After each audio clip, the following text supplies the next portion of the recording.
Must You Go by Antonia Fraser, narrated by Sandra Duncan and Gareth Armstrong.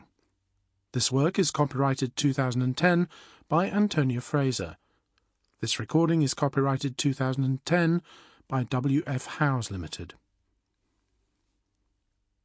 Must You Go is based partly on Antonia Fraser's own diaries, which she has kept since October 1968, and her own recollections. Intriguingly, her diaries pay special attention to any green shoots where Harold Pinter's writing is concerned, perhaps a consequence of a biographer living with a creative artist and observing the process firsthand. The book is also interlaced with the love poems which Harold Pinter wrote to Antonia. What is particularly poignant is the record of Pinter's long and painful struggle with cancer, to which he eventually succumbed at Christmas 2008. The result is an extremely candid testimony to modern literature's most celebrated marriage. And now, Must You Go? Preface. The subtitle of the book declares its contents.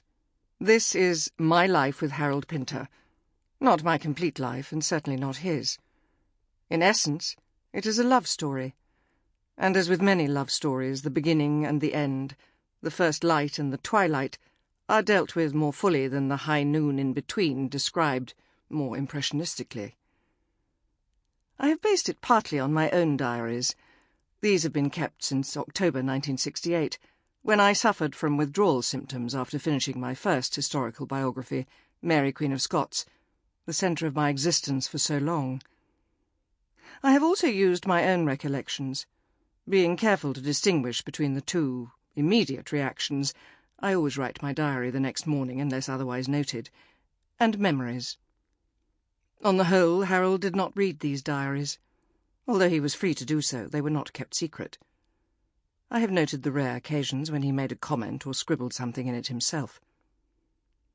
I have also quoted Harold where he told me things about his past, once again noting the source, and have occasionally quoted his friends talking to me on the same subject. Looking back at the diaries, I see that I always paid special attention to any green shoots where Harold's writing was concerned. Although it was not a conscious process, I suppose this was a consequence of a biographer living with a creative artist and observing what went on firsthand. Harold and I lived together from August 1975 until his death 33.5 years later, on Christmas Eve 2008.